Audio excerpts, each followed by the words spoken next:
What's the relationship between faith and reason? If you have one, does that mean you have less of the other? We're going to talk about all that and more coming right up.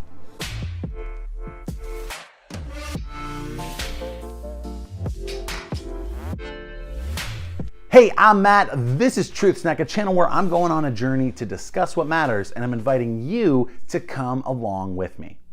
Today we're discussing faith. Recently, more and more people have been defining faith as belief without evidence.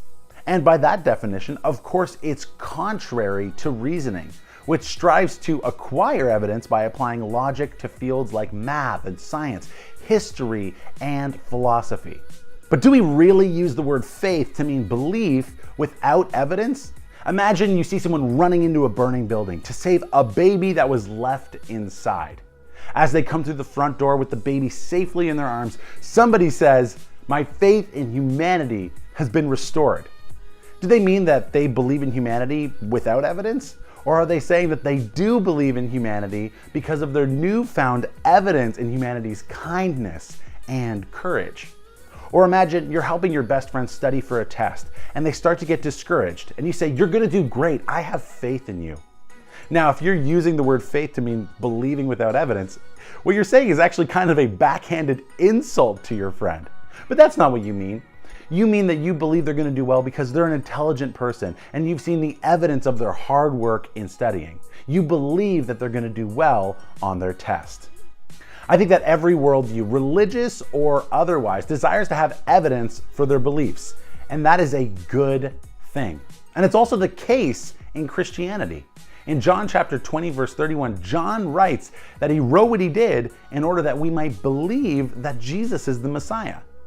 That word believe has the same Greek root word that is also translated faith all throughout the New Testament.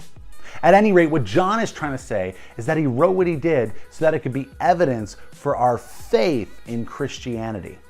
A few years ago, I personally went through a time when I seriously questioned my worldview. It was a difficult and vulnerable time, but I spent over a year studying the history, the science, and philosophy surrounding my worldview. And what I discovered was that there was some evidence for my faith. And so in my own personal story, I haven't seen reason and evidence be definitionally opposed to faith, but what I've seen is that if your worldview has good evidence, it actually strengthens your faith. So here's today's question. How do you understand and define the word faith?